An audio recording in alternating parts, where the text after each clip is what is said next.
আমাদের খুব সাহায্য করে, দেশে সাহায্য করে, সত্য কথা বলে, সত্য কথা রাখে, সত্য কথা জানায়, তাই না?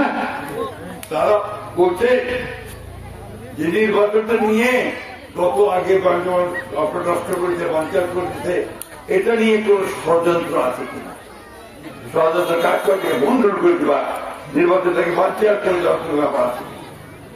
কিছু লোক থাকবে চেষ্টা করে, কিন্তু আমি মনে করি না এইবার তারা নির্বাচনকেও বন্ধ করতে পারবে। দেশের মানুষ জাগে গেছে যে ভোট আমরা দিব, ঠিক না?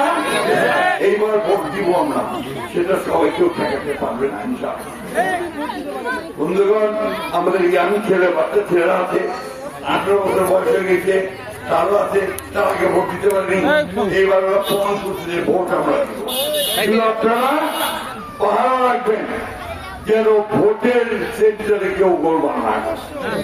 পাহারা রাখবেন যেন আমাদের হিন্দু, মুসলমান, বৌদ্ধ, খ্রিস্টান সব ভাইরাই যেন ভোট দিতে পারে।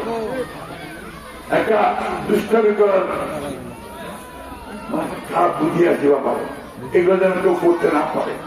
সোজা ভোট দিবে, আপনার সকালে উঠে চলে যাবেন আপনাদের কেন্দ্রে, ইনশাআল্লাহ 12 তারিখে আপনারা সবাই যেন ওই ধানের শীষে ম্যাডাম জিয়ার মার্কাটা নিয়ে দাঁড়াইতে পারেন, পতাকাটা উঠাইতে পারেন, ঠিক না? তাহলে এখন শেষ করে আসছে। ভালো থাকবেন, সুস্থ থাকবেন।